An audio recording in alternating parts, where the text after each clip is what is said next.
Alors Gilles de Ronet, tel, c'est son habitude, il va surfer, il va aller sur un autre lien pour effectivement nous retrouver juste après le moment que nous allons vivre ici, juste après avec Günther Pauli. Donc nous serons toujours en lien finalement avec l'océan, avec la vague, tout ça. Nous allons parler en plateau avec Alexandre Bossier. Bonjour Alexandre. Bonjour. Vous êtes directeur associé d'SBT Humans Matter. Humans Matter, je le rappelle, partenaire du forum Changer d'air. Alors nous allons faire un exercice assez particulier, Alexandre. Vous avez mis en place une méthode, et moi je vais vous demander ce que c'est que cette méthode que vous avez mis en place, d'où est venue l'idée, qu'apporte-t-elle ? Bien sûr. Et nous allons avoir quelques slides, et nous avons également Stéphanie de Chalvron qui est en direct avec nous en duplex. C'est ça. Oui. Donc SBT Humans Matter, c'est une entreprise de design cognitif en fait. Donc notre travail, c'est de travailler sur les mécanismes de la connaissance pour, entre autres, faire évoluer en profondeur, enfin en tout cas de façon la plus significative possible, l'impact de l'humain sur son environnement. On voit bien que c'est quand même un des grands sujets qui nous anime. Dans le cadre de ce design cognitif que l'on a initié, qu'on impulse, qu'on porte, en fait, on cherchait une approche pour pouvoir mesurer efficacement des dimensions cognitives au sein de groupes de personnes. Par exemple, comment est-ce qu'on mesure des comportements, des pensées, des croyances, des attentions, etc. Et en fait, on avait besoin, d'une certaine manière, de renverser l'approche des sondages et de permettre à un groupe de faire vraiment valoir ses préoccupations plutôt que de confirmer les intuitions d'un sondeur. C'était ça notre intention, ce qui nous a animés vraiment, c'est faire valoir les préoccupations d'un groupe pour pouvoir mesurer des comportements, des pensées, des croyances, des attentions, etc.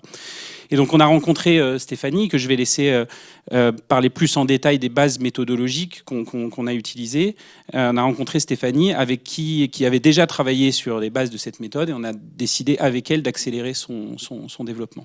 Bonjour Stéphanie, vous êtes docteur en psychologie cognitive et cognition, data scientist au sein d'SBT Humans Matter. Je vous laisse poursuivre, prolonger le propos d'Alexandre. D'accord, oui, bonjour. Je travaille en fait sur cette méthode en essayant d'hybrider le qualitatif et le quantitatif.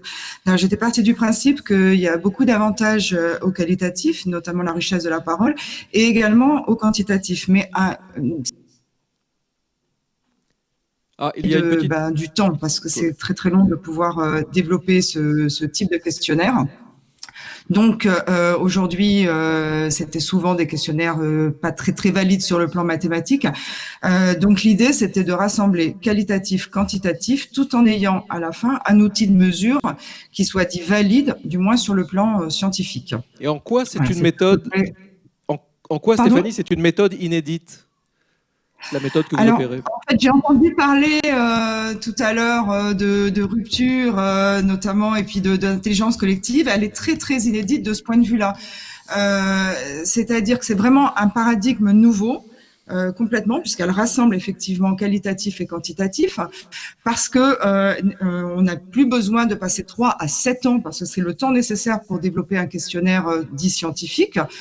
C'est beaucoup plus rapide, et surtout parce qu'on laisse la parole aux individus, c'est-à-dire qu'on n'est plus uniquement dans des entretiens où on va essayer de récolter une certaine parole avec des entretiens dits directifs ou semi-directifs, donc relativement dirigés. Ici, les gens peuvent vraiment s'exprimer totalement librement. Donc, ils sont complètement participants de la construction même de l'outil de mesure. Et ça, c'était vraiment aussi important de les intégrer. On parle aussi d'intelligence collective. On vient d'en parler beaucoup là, avec Joël de Ronet. Je pense que c'était aussi très important de les intégrer dans la construction de ces outils-là. Voilà. On a vu un slide passer, peut-être qu'on peut le montrer. Je parle sous votre contrôle, oui, bien sûr, Alexandre. Oui.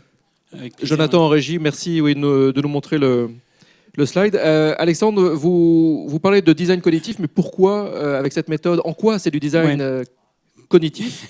Et comment vous l'appliquez derrière ?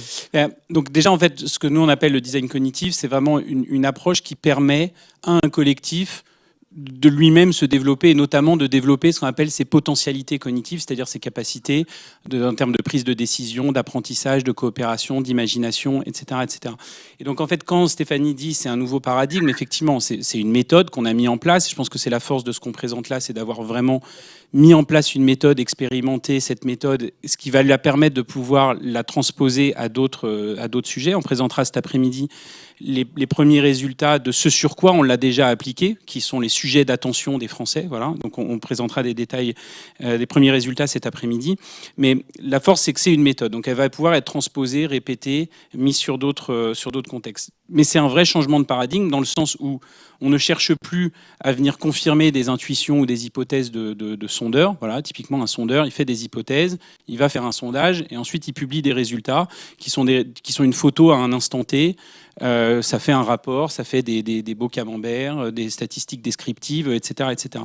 Ici, nous, ce qu'on cherche à faire, c'est vraiment à équiper un groupe de personnes d'un outil de mesure qui lui permet de développer ses potentialités, c'est-à-dire qui lui permet de se développer lui-même. Je vais prendre juste un exemple qui est un cas d'usage sur lequel on travaille en ce moment. On travaille sur un cas d'usage de cette méthode pour des chauffeurs de bus. Et les chauffeurs de bus, en fait, ils ont un enjeu de plus en plus important qui est de développer des formes d'intelligence relationnelle.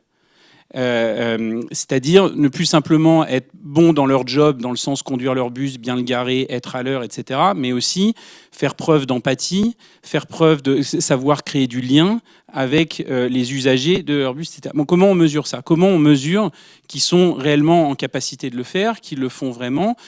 Comment on les aide à se positionner eux-mêmes par rapport à ces compétences-là pour qu'eux développent ces compétences. Donc c'est ça qu'on cherche à faire en fait. Donc comment on le fait? On va interroger ces groupes de personnes, on va les laisser s'exprimer, on va faire émerger ce qui est important pour eux en termes de capacité relationnelle.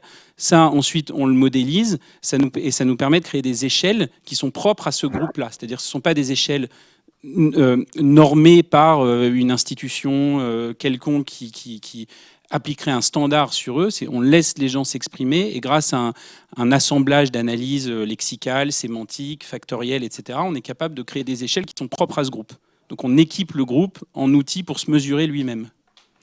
Merci Alexandre, merci Stéphanie, merci d'avoir réussi à être avec nous, parce que je sais qu'il y a des travaux autour de chez vous et que c'est pas si simple d'avoir une bonne connexion. Donc merci beaucoup et ça a tenu finalement. Merci Alexandre. Merci à vous. On vous retrouve tout à l'heure avec Olivier Fronti dans une sorte de deuxième fil rouge avec SBT Humans Matter. Donc cet après-midi, on vous retrouve ici en plateau. Merci. Merci beaucoup.